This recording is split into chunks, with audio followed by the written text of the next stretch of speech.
All right. Well, everybody, thanks for coming on the Health Babes podcast. We have Mike Fitch, who is an innovative fitness educator and movement coach with 20 years experience in the fitness industry.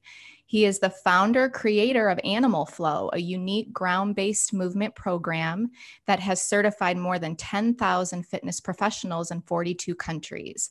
Mike has also developed multiple other skills-based body weight training programs, including the Body Weight Athlete, and is a highly sought-after presenter and content contributor. Well, thanks so much for coming on, Mike. We appreciate it.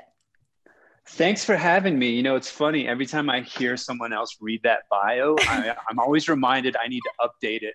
Oh, well, guess what? You can update everybody with all the things today. So it's all good. Sounds good. Sounds good. Well, Mike, why don't you talk to us about Animal Flow? Because I never heard about Animal Flow before I heard about you. So why don't you kind of introduce us to what that is?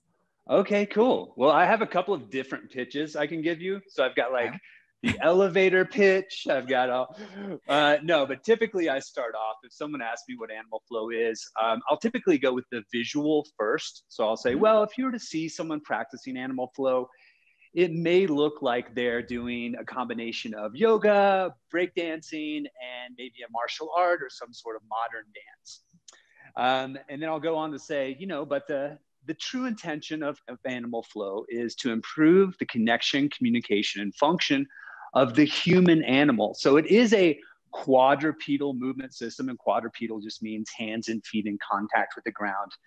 And it's our goal to move as much as we can through space in these different quadrupedal positions, figuring out these different movement puzzles that we call the Animal Flow movements.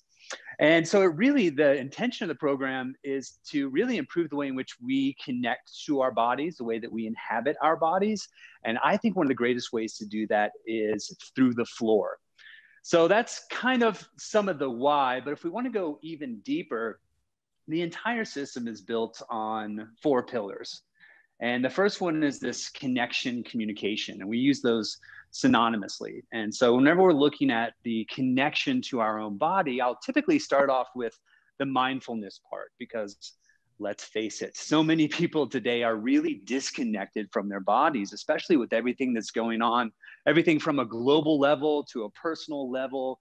We have so many different things that are fighting for our attention. So it's very common for people to go into the gym and put their focus on an external object. So they're now looking at moving a kettlebell, dumbbell, or cable from point A to point B, or they're going to go stand on a treadmill and watch the TV as they run. So really, we look at Animal Flow as a way of inviting people back inside of their bodies. And so we're trying to get more mindfulness connection. We can also then take a step further and look at the cognitive connection, so how our brain functions and communicates with itself. So in, I think it was 2017, they did this really cool study where they used Animal Flow, and just in 4 weeks of having people do these quadrupedal movements, progressive novel quadrupedal movement programs, that they noticed marked increases in cognitive flexibility. So we can still train the brain by getting hands and feet in contact with the ground and moving around. And then also we can look at the connection of our neuromuscular system. So we can think, how does our central nervous system, brain, and spinal cord connect and communicate to the rest of the body? And we have all these little sensory receptors throughout our entire system. And I like to talk about those as almost like little satellites that are sending information back to the mainframe. And some of those are really stimulated by force or load. So by us holding our bodies up against gravity, and again, hands and feet in contact with the ground is where the magic's at, we're really encouraging this communication, encouraging this better 3D map of our body through space through this experience. So that's kind of the communication connection part. Then we have the performance part, where we can utilize Animal Flow to elicit different responses. So if we want to use it as more of like a soft practice where we're trying to increase mobility, flexibility, stability, we can use it in that way. However, if we want to look at the other side of the spectrum and we want to use it as a way to increase strength, power, speed, we can certainly do that as well. So we can kind of bridge the gap between these physical attributes, if you will. So if I'm a yoga practitioner, I could use animal flow as a way to introduce more dynamic movement into my life. Whereas if I were an athlete, I could use animal flow as a way to become more supple and more soft and have more pliability in my tissues. And then we can move on to variety and move on to creating bodies that are resilient. So, so often we have people that exercise, in one direction, doing the same exercises over and over again. And not that that's a bad thing, but what does happen is the nervous system and the tissues adapt to those very similar repetitive movements because we are adaptation machines. So by adding more variety into the way in which we move, now we can start to increase the durability of joints, of connective tissue, of fascial tissue. So variety is key there. And then lastly, and then I'll shut up for a minute because I feel like I've just had too much coffee and I've been talking on and on and on. Our last pillar is community. So a big part of what we do in animal flow is we really nurture our community and really encourage people to get together when possible and flow together. We have this great online community where people help encourage each other to improve in their practice. And so it is kind of like this self-practice that we love to do in groups. So that was my elevator pitch. And then I'm going to bore you to death with all the details pitch. It's really cool because I've looked at your Instagram, and you guys have to check Mike out on Instagram. We'll put that in the show notes, but it's really cool because he shows like the example, videos of this, and it's really makes sense what you were saying about your body adapting to the same type of movement all the time. And I'm telling you, this is definitely different. So I can see why your body would not adapt as well to this and get so used to it to where it's not really doing anything for you anymore. So it's really interesting looking. Well, so you guys have to check that out. Yeah. And Mike, just so you know, Crystal and I are learning to be quiet while people talk because we talk over people all the time because we're like so excited when they say stuff. And we're like, oh my gosh, or we use a lot of filler words. So I'm like, we're practicing being quiet while you talk today. So it's not that we're not interested. We're actually extremely interested, and we want everyone to be able to hear what you have to say. So, well, thank you for the heads up on that. And congratulations on going through that practice. Yeah. Because I know it can be challenging.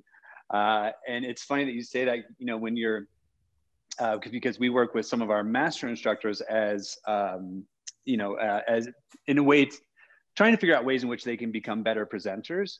And when you're watching someone present or speak, it's so common to have those, I think you said, did you say filler words? Yeah. Did you say that?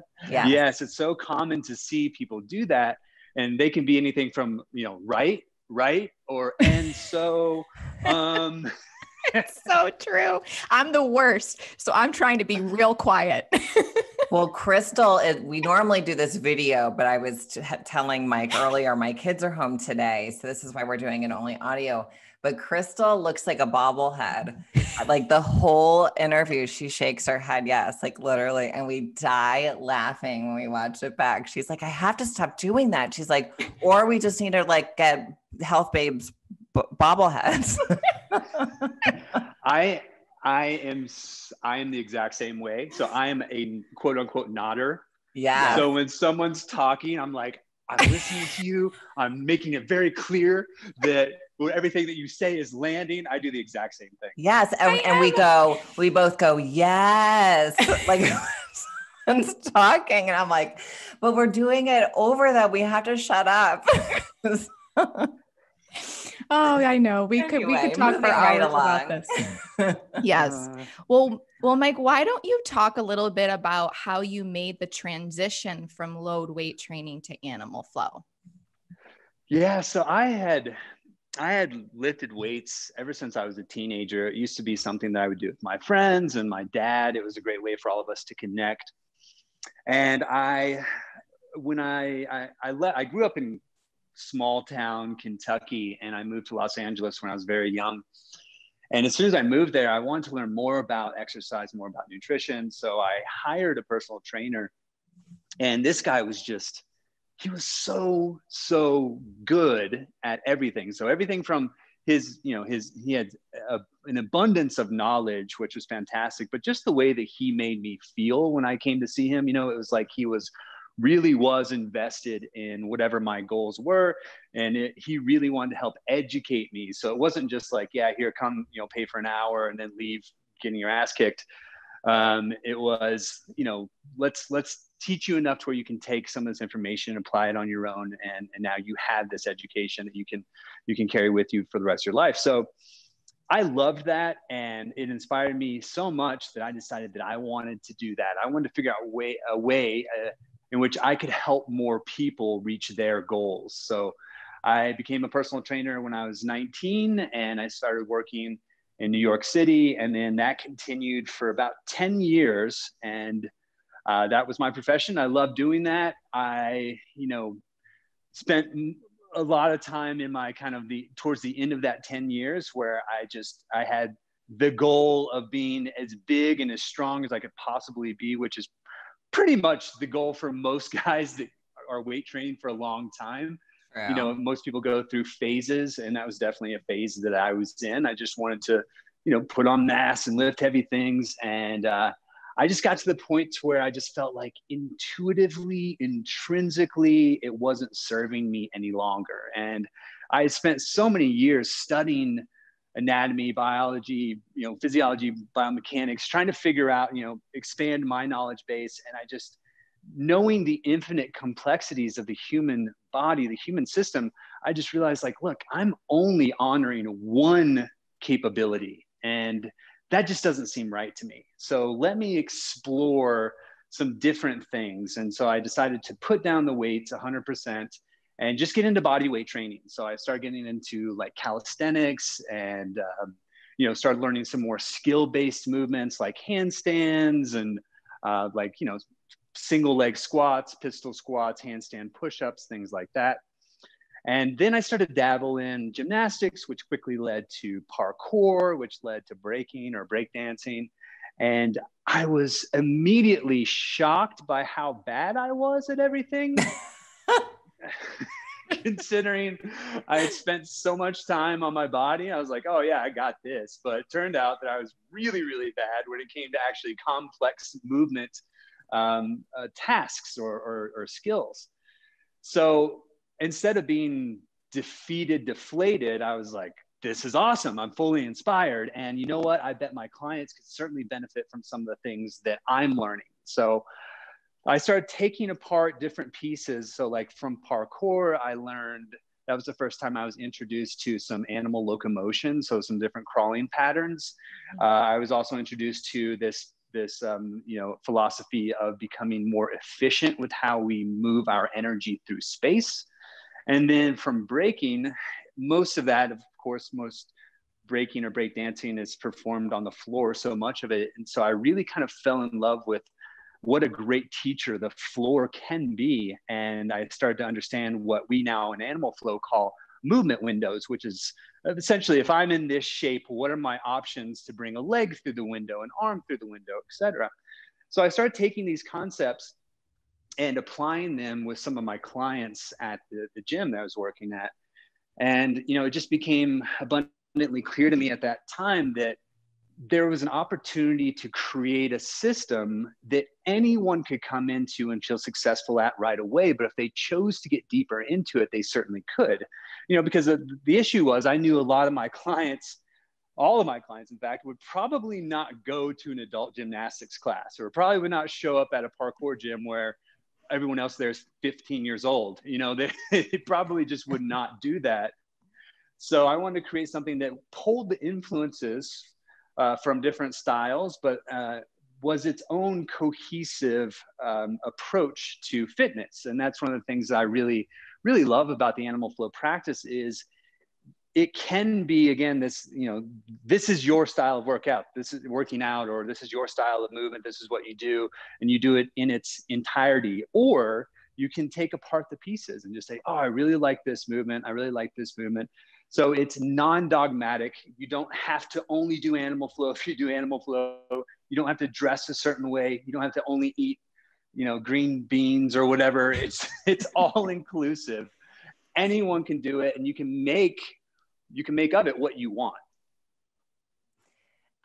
It's true, because when you look at, at the videos, it does look like a mixture of like breakdancing and gymnastics, but it's cool that you can kind of decide what level you want to take it to. Because I could see why that would be maybe a little intimidating, because you do it well, Mike. I don't know what you're talking about, but someone may look at that and be like, whoa, I don't know if I can do that. But it's cool that you can kind of break it up into what your level could be, Yeah. And to be fair, I have had 10 years now with this practice. So that means that with this practice, I've had more time than anyone else. So I should be decent at it by this point. But thank you for the compliment. And yeah, it was funny when we first so we had, let me just give you a little bit more backstory. We linked up with a gym chain called Equinox, which is a big gym chain here in the States and then also in different parts of Europe. And we did a year exclusivity with them, and they're a very highly stylized gym. They do very cool promotional pieces, and they put together this promotional video where I was doing animal flow in the woods. And it was super, super, highly stylized, very cool looking. But a lot of people would see it and just go, what the hell is happening? What is this guy doing? Do I have to do this in the woods? Why is a gym promoting something that I have to do in the woods? Am I swinging from trees? Like Exactly. So then a couple of years went by, and we just thought, look, okay, we need to make it more clear what animal flow is. So we did this second promo that we put out ourselves that was just of me performing animal flow in this very cool studio space. So it's just, one person, one space. And it looked beautiful. It was great, but it was me performing animal flow at a high level. So at that point, when people saw it, they're like, wow, that looks really cool. I can never do that. Yeah. So again, we were like, damn, we totally missed the mark on this. so we continued this, trying to figure out how to get this message across that, yes, it can be performed at a high level, but you don't start there. You start at whatever level you're at. Every movement can be regressed. We can bring the floor up to meet you if we need to regress for people that are either deconditioned or dealing with different limitations physically. So we can always modify, we can always regress. So that's really the message that we've been trying to convey over the past couple of years. And we actually just launched a mini documentary called We Invite You to Move, that it's a short 13, 14-minute documentary where I tell about the history of animal flow, but we also show the inspiration. So that's where I interview people who practice breaking or practice parkour or practice modern contemporary dance. And, our real message there is really try anything. So it doesn't matter what it is, just try anything, because you might just find the thing that you love to do, that you are passionate about, versus, so many people, I think right now, feel like they have to work out, like they should work out, like it's a chore, like it's something they don't necessarily want to do, but they're told they have to do. So we're really wanting to kind of change that narrative and change that conversation into, hey, try different things, get uncomfortable. It's okay, be beginner, keep a child's mind, leave the ego behind, and you might just find that thing. So I know, that's I loved something how really you excited about. Yeah, I loved how you said too, I was watching you in another podcast and interview, and you were like, just get out there and fail, practice, it doesn't have to be perfect. Yeah. And I think we're so programmed, us just being, humans, I think we're so programmed to lean into the things that make us feel strong, successful, and safe. And it's really scary to go into the things that expose us and maybe show that we're not so good at them. And, the great irony is that's where growth takes place, because just like we had all mentioned earlier, the body has a desire to become more efficient and effective at any given task. That's one of the ways that it helps conserve energy or caloric expenditure.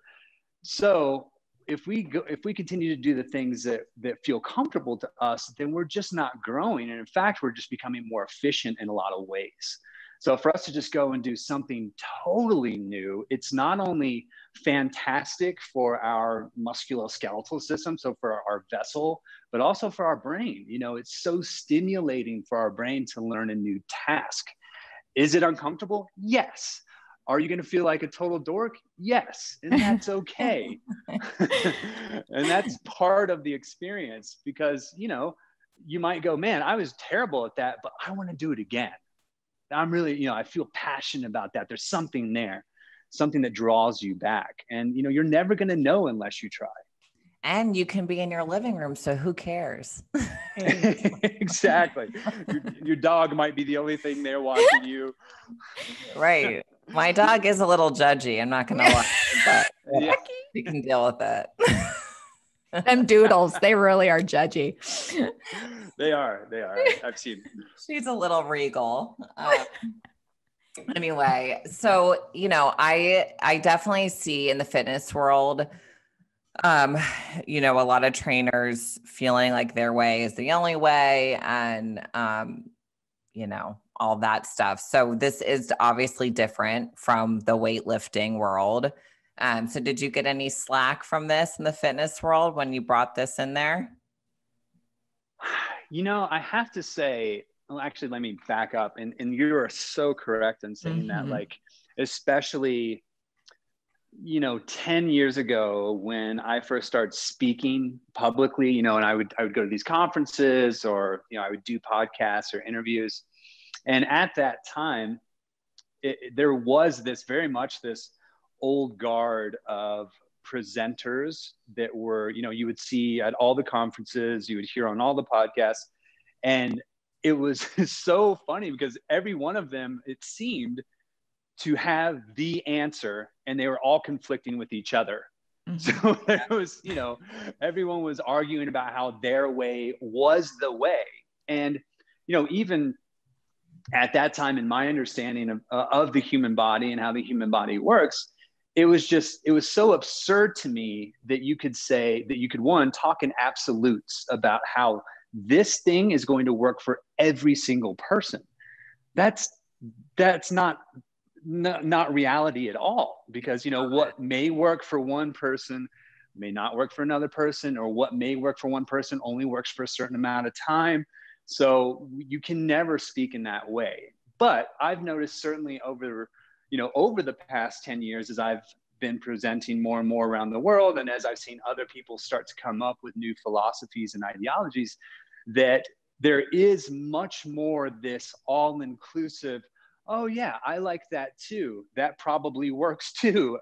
So I think we're starting to get away from the one-size-fits-all approach to wellness, health, and exercise. But to go to your second part of the question, I think in the beginning, people would see animal flow and they would just kind of they would associate it, because of course, that's how the brain works. So they would see it and they would go, oh, well, that's just fill in the blank of whatever the thing they thought that I ripped it off from, so that's just yoga, that's just capoeira, that's just a style of dance. And they didn't realize the system behind it and the why behind it. So I do believe it did take a few years for the kind of, quote unquote industry to fully grasp what it was that I was trying to put out there and to accept it, because I think it's just like anything new that's a little bit outside of the norm. It's usually met with some resistance in the beginning. But, here we are over a decade later, we're still here, we're still ramping up. So clearly it's not just a fad, if you will. Yeah.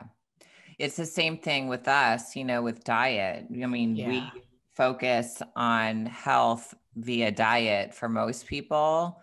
in our practice, but we don't put everybody in the same diet because there is no one size fits all for anything, you know? So, and the people who, there's so many hardcore beliefs as to what you should be eating. And the problem with that is that it's amazing if, you know, let's just use carnivore, for example.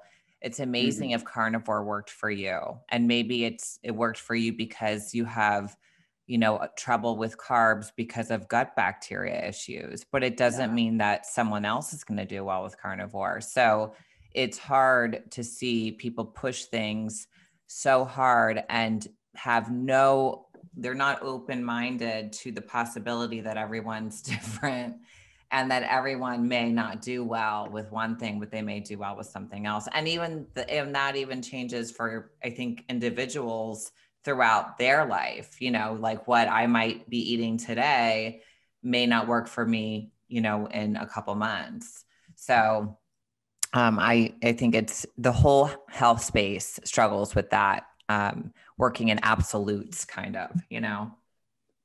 Yeah. And while you were talking, there were three things that came up. One, I caught myself going, yeah. And then I was like, oh shit, we just talked about not doing this.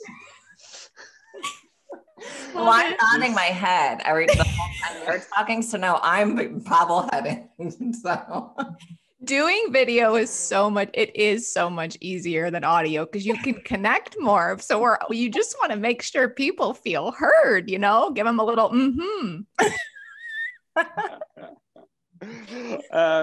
Two, are you finding, so with that being your message, are you finding that is becoming more and more common just across the health nutrition spectrum, or do you still feel like you're kind of the smaller percentage who actually are pushing that message out, the two of you?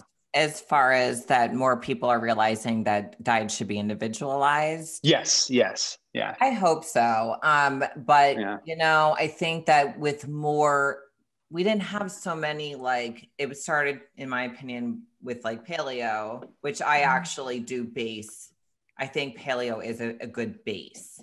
I think you should adjust within paleo depending on the person. Yeah. That's kind of how I work. But then it was keto, then it was carnivore. And it's just, everyone's so hardcore in their opinion on it. And I can see why each one of those things would work for different people during different points in their life. But it doesn't mean that I think it's the end all be all for every person, and that even that one person should do it forever. So that's why we like to, we change our patients' diets throughout their care with us multiple times, because it just depends on what they're going through and what's going that, you know, depending on what we find on their testing with their hormones and with their gut microbiome and all that stuff, we've got to change it up. So it's hard to hear people who aren't even really don't know what's going on inside other people's bodies, pushing them to do a specific hardcore diet that could really ruin them, you know? So it's to answer your, you know, question in a long drawn out way. No, I don't think that we are the majority yet. And as far as realizing people do need individual plans.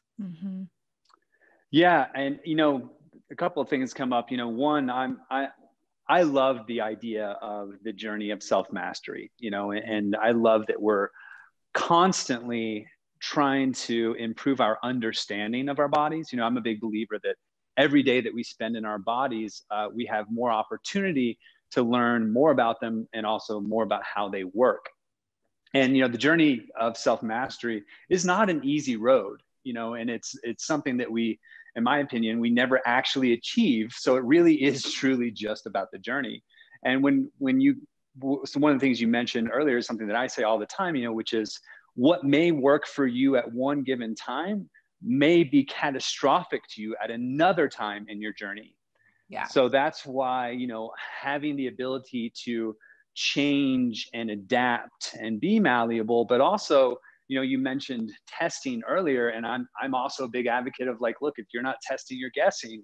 And especially when you're talking about things that are happening in the insanely complex internal system that we're all living in. So yeah, I think that is a really important message for people to understand. It's just like, look, you can't say one size fits all. That's just, even just saying that is the most absurd thing, because that's assuming that you know everything that's happening within that person's body at any given time. And it's just, it's impossible. You can't. Yeah. And also with exercise, I noticed with my own self, I was a hardcore, like I hated anything calm, you know? And I was working out 2 hours a day. I was running 6.5 miles and doing weight training. And then but I was also under an enormous amount of stress being in school. And I started to gain weight. And I'm like, how am I gaining weight? I eat perfectly, you know, at the time that, you know, everything changes as far as diet goes. But, and I'm working out so much. And I had no idea that, you know, cortisol can be pushed really high and that can make you gain weight, because I didn't understand that at the time. And that's what I was doing to myself. I was overtraining and pushing my cortisol really high and gaining weight. And I got shin splints and I had to stop running. And I had to start doing, you know, like lighter weight training and even yoga and Pilates, which I'm not I personally just don't love that. But I started to lose a bunch of weight because I was letting my hormones, you know, calm down, and I was reducing my stress. So it's just, you know, and that was where I was at that time. And then I've gone on to do totally different types of training. So it really is true. It's like your body goes through so many different stages, and what your body's meant to do at certain times can be different. Yeah. And isn't that amazing that we don't have infinite capacity to manage stress and loads? I mean, we only have so much. And when you're looking at stressors being, you know, poor quality sleep, being, you know, on being on our phones so much, training too hard versus recovering. You know, we can only train as hard as we can recover. If we don't have nutrition that supports the amount of stressful loads that we're under, you know, there's just, I think people do have a hard time looking at the entire equation in that holistic way. And they can just see like, oh, I'm overweight, I must need to train harder. But yeah, that's I think that you said that very well, and I'm sure that's many different podcasts that you guys have already spoken about these things. So we could talk for hours on that. I have no doubt. Mike, can you talk a little bit about how someone new can start Animal Flow? Kind of like a little bit of that process. Yeah. So we try to make Animal Flow available in many ways. And so, you know, some of the different ways that someone may be able to experience Animal Flow, they can go to our website, so animalflow.com, where we do have some tutorials there. They could go to our YouTube channel where they can experience some free beginner classes. We do have an on-demand subscription channel or site. So if someone wanted to do a free trial, they can do a free 2-week trial there, where we have full-length classes, shorter classes, tutorials, flows. So those are all options that people could explore if they want to stay on the free side. If they want to subscribe to the site, they certainly can. If they want to find an instructor that they can either take classes with, they can, or, you know, do one-on-one sessions, they can. Or, you know, if someone wanted to just go to Instagram, so Animal Flow Official is our Instagram page. We have lots of flows there. We have some tutorials there that people can experience and mimic the flows if they'd like. We're about to launch a online kind of editorial magazine called The Flowist, which should be launching in the next couple of weeks, which will have many articles that range everywhere from, you know, here are some tips on performing the movements to here's more of the philosophy of how you can integrate more flow into your life. So right now we're just trying to figure out as many different ways that we can allow everyone to come in and experience Animal Flow at whatever degree they're willing to put forth effort or, you know, finances. And we just want to meet everyone where they're at. So I think the best way that I could direct people is just say, go check out animalflow.com, and then you can choose your experience from there. Yeah, that's good. What, Mike, can you because you have that, and then you have your own Instagram that's a different Instagram, right? Yep. So I have mikefitch.af, mm-hmm. which is my personal, and that's just kind of, my life, things that I think are cool. So it's not only animal flow.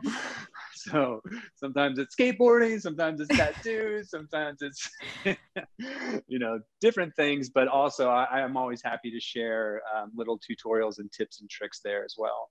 Yeah, because there is a lot on there, because that's the one that I've looked at before, and I saw a lot of great videos. So definitely check Mike out on Instagram. So any other place that people can find you, Mike?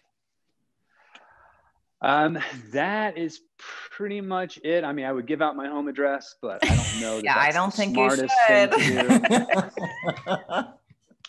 You might have love it over your door. I love it. Well, thank you so much for coming on. We appreciate it. It was so awesome talking with you. Yeah, my pleasure. Yeah, you're my pleasure. Really appreciate you having me on. Well, maybe we'll have you on again, and we'll have video, and then Crystal and I can try it on video and give everyone a real laugh. Yeah, and just keep the judgy dogs outside of the room. Well, maybe I'll keep her in even just for more humor. I love it. All right. Well, thanks everybody for listening. And if you guys leave reviews, please mention Mike's episode. We really like to direct people, to what episodes would work the best for them. So, and leaving us a review takes 2 seconds, and it really helps us. So thanks for listening, everybody. Have an awesome day. Bye.